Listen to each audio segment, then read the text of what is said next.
In our previous video, we learned how to use pencil and graphite to transform a circle into a three-dimensional sphere. Now we're going to do the same thing, except we're going to use colored pencils. And to do with colored pencils, I actually will choose my main color that I want my sphere to be, but then I will choose a white colored pencil to do the highlight with. If you want to get a slightly darker version of your color, you can, but you probably don't need to. So start the same way. A lot of the tips are the same. Draw your sphere. If you want, you can just hand draw it, or you can find something that's circular, trace it, but be a creative problem solver. Go ahead and do this with me now. So you're just drawing a really light circle. I did that with a pencil, and you want to try and draw as light as possible. You can even go back and erase part of it once you get it the way you like. And we're still using the same page, so our light is still coming from the same direction. So right now it kind of seems like this would be the lighter part, the top left of my circle. That's where I'll do my highlight. And we're going to use the same tips. Curving lines when you color in or shade in curved objects and shapes. So it kind of looks like a silly smiley face. And you're going to push really hard at first, and then you're slowly going to change the pressure. Go ahead and do this with me now. Start coloring. And you can turn your sketchbook. We're just doing these right in our sketchbook. And our goal today is to create 3 circles that we shade to make them look like three-dimensional spheres. The more you do it, the better you get.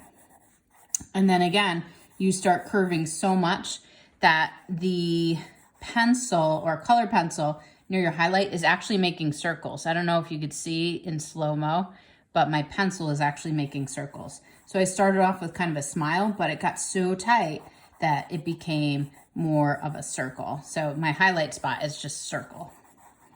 And then you'll go back and you'll keep tweaking, because artists can't get it right the first time, but artists don't give up. A lot of people think artists can just do it in one shot, and that's absolutely not true. We often work in series.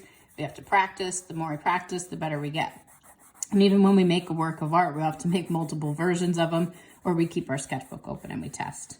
So I'm kind of doing the same thing here, going from dark to medium light with a nice gradation. It's very gradual.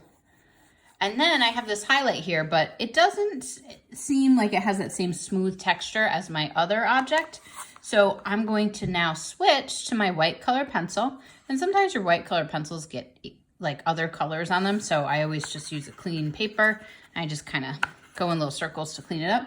And then really tight little circles right on top of the orange, right on top of my highlight. I'm pushing really hard. I don't know if you guys can see, my knuckles are like white because I'm pushing so hard. And I'm actually going to go over the entire sphere this way to change the texture. So it's going to look like it's really smooth, like something from a ball pit. And I love this technique because now you can apply it to anything that you want to be circular.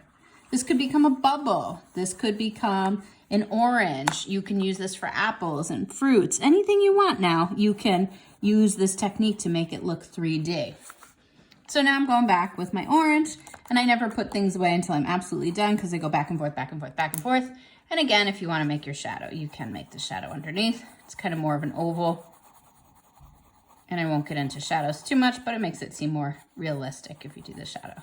So your goal today is to create 3 of these and expect to practice. The more you do it, the better you get. So just try things, experiment, explore, practice, and you will create some awesome three-dimensional spheres.